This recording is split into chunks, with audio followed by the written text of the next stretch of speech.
क्या हो जब आप एक देशभक्त परिवार से आते हो और आपको भी एक ऐसी ही जिम्मेदारी वाला उच्च पद मिले, लेकिन आपके साथ एक ऐसा षड्यंत्र हो कि आपकी जॉब और सम्मान दोनों ही दांव पर लग जाए। ऐसे हालातों का सामना आप कैसे करेंगे? यही सब दिखाती है फिल्म उलझ। तो आइए दोस्तों, आज हम एक्सप्लेन करने वाले हैं उलझ मूवी को। वीडियो अगर अच्छा लगे तो वीडियो को लाइक जरूर कीजिएगा और इसी तरह के वीडियोस पाने के लिए आप हमारे चैनल को सब्सक्राइब भी कीजिएगा ताकि आपको इसी तरह के लेटेस्ट और फ्रेश कंटेंट मिलते रहे। तो फिल्म की कहानी बेहद सम्मानित डिप्लोमेटिक घराने की तीसरी पीढ़ी की आईएफएस अफसर सुहाना भाटिया की है। सुहाना के पिता धनराज भाटिया यूएन काउंसिलिंग के लिए चुने जाते हैं, जबकि तेज तर्रार सुहाना को भी उसकी चतुर डिप्लोमेटिक रणनीतियों के कारण सबसे युवा डिप्टी हाई कमिश्नर के तौर पर लंदन में पोस्टिंग मिल जाती है। तो वहीं दूसरी तरफ हमें पाकिस्तान में लाहौर का सीन दिखाया जाता है, जहां पर कि पाकिस्तान के प्रधानमंत्री कह रहे होते हैं कि वो भारत से शांति का समझौता करेंगे और साथ ही दोस्ती का हाथ भी बढ़ाएंगे। और कुछ साल पहले यासिर नाम के टेररिस्ट ने दिल्ली में बॉम्ब ब्लास्ट किया था। बॉम्ब ब्लास्ट करने के बाद वो पाकिस्तान वापस भाग आया था, जिस वजह से पाकिस्तान पुलिस उसे अरेस्ट कर लेती है और अब वो उसे इंडिया सौंपने वाली है। तो वही सुहाना जो है वो लंदन की पोस्टिंग से पहले काठमांडू में डिप्लोमेटिक के रूप में काम करती थी। उसके दादा यूएन में इंडिया की तरफ से रिप्रेजेंटेटिव थे,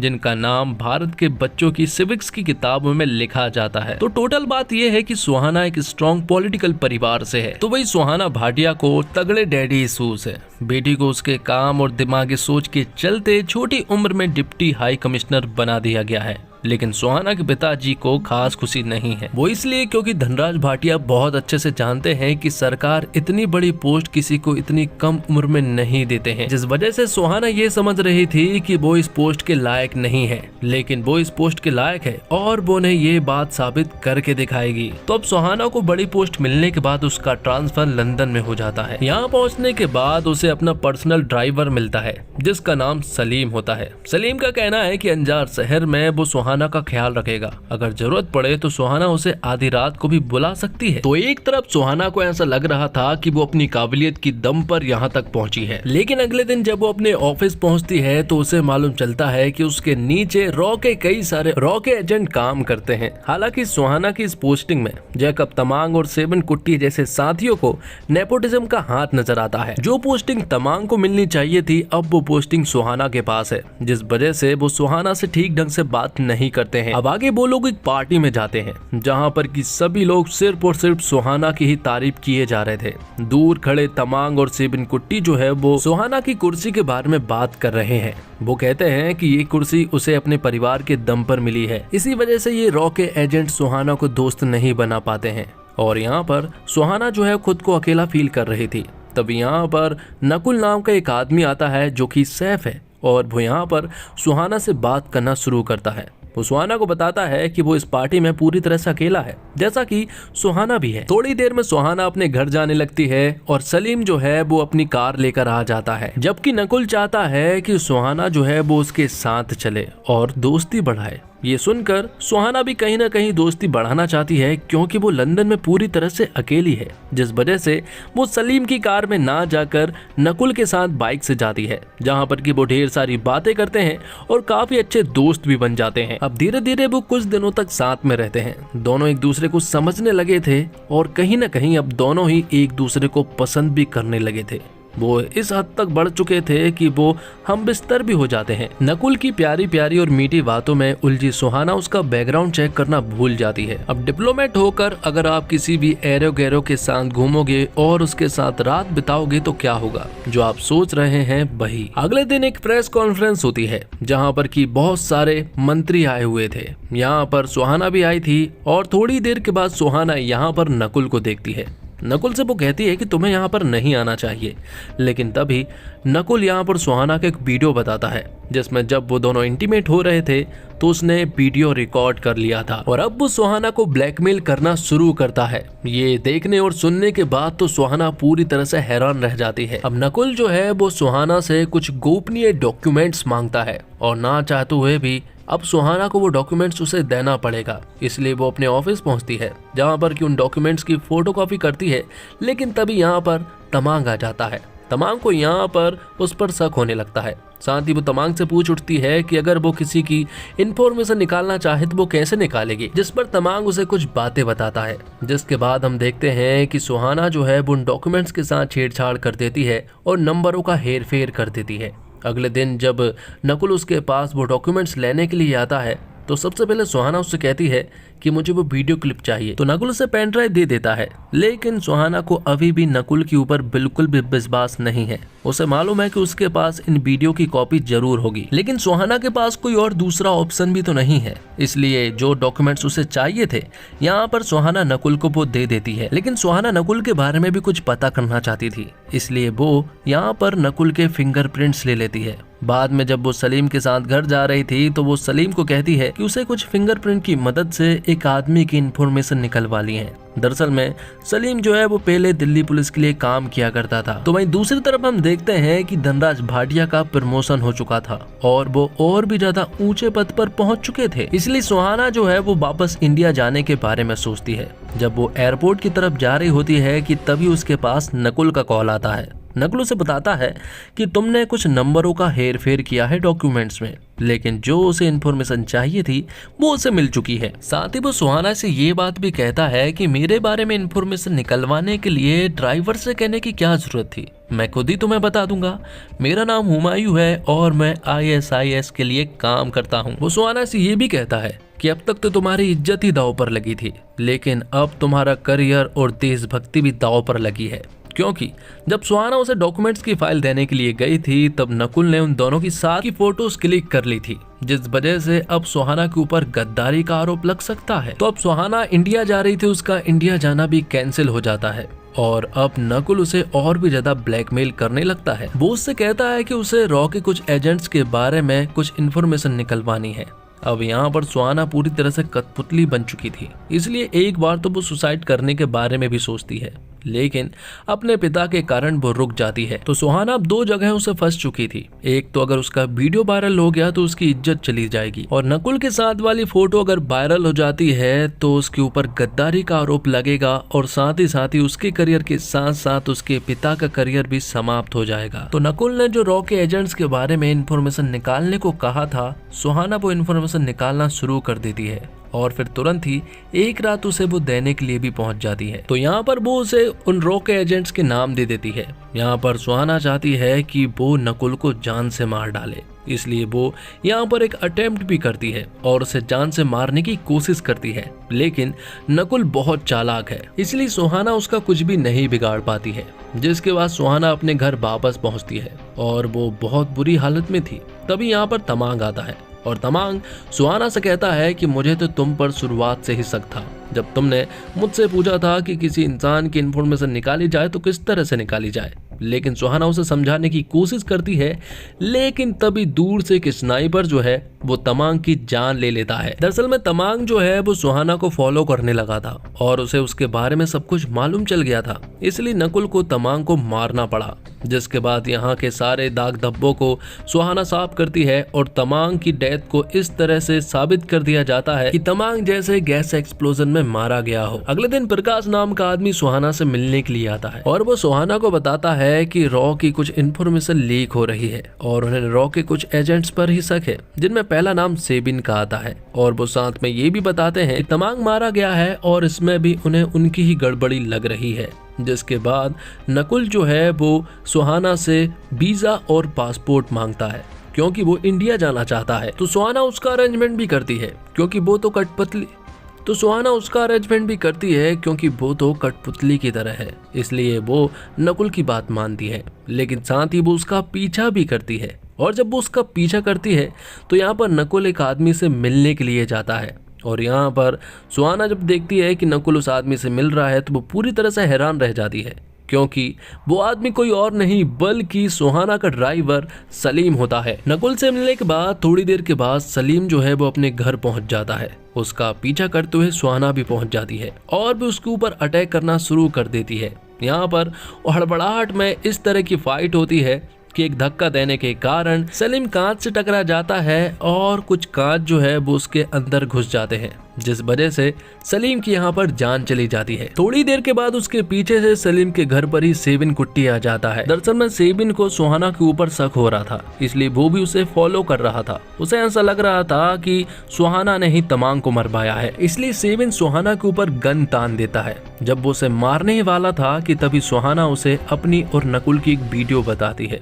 जिस पर कि यहाँ पर सेबिन को मालूम चलता है कि सुहाना दरअसल में क्रिमिनल नहीं है बल्कि एक विक्टिम है। सलीम के घर से ही उन्हें कुछ इन्फॉर्मेशन मालूम चलती है। उन्हें मालूम चलता है कि सलीम दरअसल में ISIS के लिए काम नहीं करता है बल्कि इंडिया के एक रॉ एजेंट प्रकाश के लिए काम करता है, जो कि हाल ही के दिनों में सुहाना के पास आया था और इस इन्वेस्टिगेशन का जिम्मा उसे सौंपा था। अब इन्हें एक बात समझ नहीं आ रही थी कि आखिर नकुल इंडिया क्यों गया है। अगर वो इंडिया गया है तो जरूर वो वहां पर कुछ बड़ा करने वाला है। नकुल इंडिया पहुंच चुका था और वो अपने अगले मिशन की तरफ निकल चुका था। वो क्या करने वाला है हाल ही में तो नहीं पता है। तो यहाँ से सेबिन और सुहाना भी इंडिया पहुंच जाते हैं। उनके पास सिर्फ एक ही लीड है और वो है प्रकाश, जो कि एक रॉ का एजेंट है। तब वो प्रकाश के घर में वाईफाई को हैक कर लेते हैं। अब यहाँ से प्रकाश जो भी कांटेक्ट करेगा उन्हें सारी बातें सुनाएंगी और वो लोग प्रकाश के घर पर नजर बनाए रखे हुए थे। तो नजर बनाते हुए और कुछ कॉल के द्वारा उन्हें मालूम चलता है कि प्रकाश जो है वो नकुल के लिए काम नहीं करता है बल्कि प्रकाश जो है वो किसी और के लिए काम करता है और वो आदमी कोई पाकिस्तान में नहीं है बल्कि इंडिया में ही है और वो किसी सरकारी पद पर भी है। साथ ही एक दिन प्रकाश के पास नकुल का कॉल आता है और नकुल प्रकाश से कहता है कि वो आज शेरे पंजाब को मारने वाला है। शुरुआत में तो यहाँ पर सुहाना और सेबिन को ऐसा लगता है कि वो लोग पंजाब की CM को मारना चाहते हैं, लेकिन बाद में मालूम चलता है कि दरअसल में नकुल जो है वो पंजाब की CM को नहीं बल्कि पाकिस्तान के प्रधानमंत्री को मारने वाला है, जो कि आज मतलब कि 15 अगस्त के दिन इंडिया पहुंच रहे हैं। लेकिन सबसे पहले वो दरगाह जाएंगे और ये बात सुहाना को नकुल ने बहुत पहले बताई थी, इसलिए नकुल ने तो अपना पूरा प्लान तैयार कर लिया था कि जब पाकिस्तान के प्रधानमंत्री दरगाह पहुंचेंगे तो वो एक दूर की बिल्डिंग से स्नाइपर से उन्हें मार देगा। और यहाँ एक और बात मालूम चलती है कि पाकिस्तान के प्रधानमंत्री को मारने के पीछे हाथ जो है वो मनोहर जी का है, जो कि इंडिया के विदेश मंत्री है। मनोहर जो है वो इंडिया के साथ पाकिस्तान का समझौता नहीं होने देना चाहता है। इसार जो कि टेररिस्ट है और वो इंडिया आने वाला है, वो ये भी नहीं चाहता है कि वो इंडिया आए और प्रकाश भी मनोहर के लिए ही काम करता है। ये सारी बातें मालूम चलने के बाद सुहाना और सेबिन तुरंत ही दरगाह की तरफ जाते हैं। हाई सिक्योरिटी होने के कारण उन्हें अंदर तो नहीं जाने दिया जाता है, लेकिन उन्हें भी ये बात बहुत अच्छे से मालूम है हाई सिक्योरिटी है, इसलिए नकुल भी यहाँ पर नहीं आएगा और वो किसी दूर बिल्डिंग से ही उन्हें मारेगा। तो सेबिन और सुहाना को वो जगह मालूम चल जाती है जहाँ पर कि नकुल है और वो वहीं से पाकिस्तान के प्रधानमंत्री को मारने वाला है। तो वो लोग उसके पीछे भागने लगते हैं, लेकिन सेबिन को तो यहाँ पर पुलिस वाले पकड़ लेते हैं। लेकिन यहाँ पर सुहाना जो है वो उस जगह पर पहुंच जाती है और जब नकुल प्रधानमंत्री को शूट करने ही वाला था कि तब यहाँ पर सुहाना पहुंच जाती है और वो शॉट नहीं लगा पाता है, जिस वजह से वो मौका पूरी तरह से चला जाता है। यहाँ पर नकुल जो है वो सुहाना को बेरहमी से मारना शुरू कर देता है, लेकिन सुहाना के पास कुछ नुकीले चीजें थी जिससे कि वो नकुल के ऊपर वार कर देती है और उसे जान से भी मार देती है। और फिर आखिर में प्रकाश और मनोहर को भी अरेस्ट कर लिया जाता है, जिसके बाद तो अब सुहाना के ऊपर कमेटी बैठ जाती है। उससे कुछ पूछताछ करनी थी और पूछताछ करने वाला व्यक्ति कोई और नहीं बल्कि धनराज भाटिया सुहाना के पिता होते हैं और वो सुहाना से कहते हैं कि मुझे तुम्हारे ऊपर बहुत गर्व है। तभी यहाँ पर इंडिया के प्रधानमंत्री का कॉल भी आता है और वो सुहाना से कहते हैं कि तुमने एक बहुत बड़े खतरे को टाल दिया है। अगर पाकिस्तान के प्रधानमंत्री मारे जाते तो इंडिया और पाकिस्तान में वॉर छिड़ जाता। प्रधानमंत्री ये भी कहते हैं कि तुम्हें तो एक बहुत बड़ा मेडल मिलना चाहिए, लेकिन नेशनल सिक्योरिटी के कारण ये चीज गुप्त रखी जाएगी। थोड़ी देर के बाद एक और ऑफिसर जो है वो यहाँ पर सुहाना से बात करने के लिए आती है। वो कहती है कि हम लोग ब्लैक हेड ऑर्गेनाइजेशन से हैं और वो सुहाना को जुल्फिकर नाम के आदमी के बारे में बताते हैं। वो कहती है कि नकुल को भी जुल्फिकर ने ही हायर किया था। 12 साल की उम्र से ही वो लोगों को ट्रेन करता है और उन्हें इस तरह से मजबूत कर देता है कि वो कुछ भी नहीं सोच पाते हैं। इसलिए ब्लैक हेड ऑर्गेनाइजेशन चाहता है कि सुहाना उनके साथ काम करे और जुल्फिकर जैसे आदमियों को जड़ से उखाड़ फेंके। और ब्लैक हेड ऑर्गेनाइजेशन ने सेबिन को भी ऑफर किया था जिससे कि हमें मालूम चलता है कि अब दोनों ही जुल्फिकर को पकड़ने के लिए जाएंगे। तो दोस्तों, फिल्म की कहानी परवेज शेख के साथ मिलकर सरिया ने लिखी है। इसके कुछ हिस्से देखकर आपको लगता है कि हाँ, हो सकता है कि पेपर पर यह कहानी दिलचस्प और रोमांचक लगी होगी, लेकिन स्क्रीन पर इसे उतारना अलग चीज है और इसके बहुत सारे हिस्से एकदम घिसे पिटे हैं। एक बड़ी पोजीशन पर बैठा इंसान जो माइनर बेवकूफी करता है और फिर उसकी वजह से अलग अलग दिक्कतों का सामना उसे करना पड़ता है। ये सब हम न जाने कितनी बॉलीवुड फिल्मों में अलग अलग स्टाइल में देख चुके हैं। लीड किरदार का दिमाग वैसे बहुत तेज है, लेकिन जब प्लॉट की जरूरत होती है तो वो दुनिया का सबसे लल्लू इंसान बन जाता है। और फिर जब मुसीबतों के दरिया में वो सिर से पैर तक डूब चुका हो तो उसे याद आता है कि अरे, मेरे पास तो चाचा चौधरी का दिमाग है, चलो आओ विलन पकड़े। उलझ को काफी बोरिंग अंदाज में बनाया गया है। इसका स्क्रीन प्ले इतना ढीला है कि आप इसके खत्म होने का इंतजार करते हैं। पिक्चर का 1 घंटा बीतने तक आपको समझ जाता है कि इसका नाम उलझ क्यों है, क्योंकि डायरेक्टर क्या दिखाना चाहते हैं, एक्टर्स का किरदार निभा रहे हैं और स्क्रीन पर क्या क्या हो रहा है, इन सब के बीच आप उलझे ही रहते हैं। फिर आपको समझ आता है कि ये सब मिलकर हमें पागल बना रहे हैं और मेकर्स को लग रहा है कि ऑडियंस को क्या ही पता चलेगा कि हम इन्हें बुद्धू बनाने की कोशिश कर रहे हैं। फिल्म के किरदार में कोई खास दम नहीं है। इसका सबसे वीक पॉइंट इसकी लीड हीरोइन जानवी ने सुहाना के किरदार को बिल्कुल उसी एनर्जी के साथ निभाया है जिस एनर्जी के साथ सुहाना खान ने द आर्चीज में वेरोनिका का किरदार निभाया था। उनकी डायलॉग डिलीवरी काफी इरिटेटिंग है। उनके काम में कोई खास दम नहीं है। एक्टिंग के नाम पर जानवी को अपनी आंखों में आंसू भरकर फ्लैट डायलॉग डिलीवरी करना जरूर आता है। हर सीन में उनके एक्सप्रेशन लगभग सेम है। कुछ सीन में नकली उनकी चीखें आपके कानों को फाड़ देती है। जानवी कपूर के किरदार के बारे में जितनी बात की जाए कम है। एक सीक्वेंस में सुहाना भाटिया को एक मेजर डिटेल मिलती है जब वो सलीम के घर जाती है। ऐसे में वो शख्स के पास जाती है जिसने उसे धोखा दिया है। उससे पहले भिड़कर उसे मार देती है और फिर उसकी निकलती जान के बीच उससे पूछती है, आपने ऐसा क्यों किया? मेरे डॉक्यूमेंट्स कहाँ हैं? आप किसके लिए काम करते हैं? अब मैं एक्सपर्ट तो नहीं हूँ, लेकिन बहन ये सब बातें आदमी जब जिंदा हो तब उससे कर लेते हैं। फिल्म में गुलशन देवैया हैं जिन्होंने नकुल का किरदार निभाया है। नकुल के कई नाम हैं और कई पहचान है जिनमें गुलशन ने कमाल किया है। जानवी संग रोमांस से लेकर विलनगिरी तक गुलशन ने जबरदस्त तरह से अपने रोल को निभाया है। एक्टर मियांग चैंग, रोशन मैथ्यू, आदिल हुसैन संग अन्य ने भी अपने किरदार में जान डाली है। तो कहानी में कुछ अच्छे ट्विस्ट एंड टर्न जरूर है। उस पर एडिटर नितिन बेदी की कसी हुई एडिटिंग कहानी की रफ्तार को बनाए भी रखती है, लेकिन को राइटर डायरेक्टर सुधांशु सरिया ने एम्बेसी और हाई कमीशन जैसी वीआईपी जगहों पर सुरक्षा और प्रोटोकॉल की जिस तरह से धज्जियां उड़ाई हैं, उससे ये कहानी अपनी विश्वसनीयता खो देती है। बेहद अहम डिप्लोमेटिक इवेंट्स और पार्टियों में नकुल का टहलते हुए पहुंच जाना, सुहाना जैसे इंटेलिजेंट ऑफिसर का अचानक कॉलेज गर्ल जैसे बिहेव करना, बिना किसी बैकग्राउंड चेक के नकुल पर भरोसा करना गले नहीं उतरता। इसी तरह फिल्म का क्लाइमैक्स भी हकीकत से कोसों दूर बिल्कुल ड्रामेबाजी लगता है। मतलब देश की अस्मिता खतरे में है। सुहाना चाहती तो एक फोन कॉल पर इस स्थिति को रोकने की कोशिश कर सकती थी, लेकिन नहीं, उसे तो खुद हीरो बनना था। तो दौड़ते दौड़ते ही जाएगी और आखिरी सेकंड तक सस्पेंस बनाए रखेगी। इसी तरह क्लाइमैक्स में भी तगड़ी वीआईपी मूवमेंट के बीच अब आम जनता का जमावड़ा लगा हुआ है। ऐसी स्थितियों में सुरक्षा ऐसी होती है कि परिंदा भी पर नहीं मार सके, लेकिन फिल्मी पर्दे पर ऐसा कुछ भी नजर नहीं आता। एक्टिंग की बात करें तो जानवी की मेहनत दिखती है, लेकिन एक नेचुरल एक्टर के तौर पर खुद को स्थापित करने में उन्हें अभी खुद को और मंजना होगा। वैसे भी एक फिल्म में उनके एक्सप्रेशन से ज्यादा कॉस्ट्यूम पर ध्यान दिया गया है। गुलशन देवैया और अपने किरदार में खूब जचे हैं। उन्होंने बढ़िया अभिनय किया है। और इसी के साथ ये एक्सप्लेनेशन वीडियो यहीं पर खत्म होता है। उम्मीद करता हूँ आपको वीडियो पसंद आई होगी।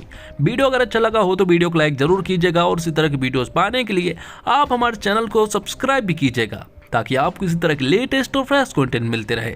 मिलते हैं एक और कमाल की वीडियो के साथ, तब तक के लिए आप हमारे चैनल के साथ बने रहिए। धन्यवाद। जय हिंद, जय भारत, जय श्री राम।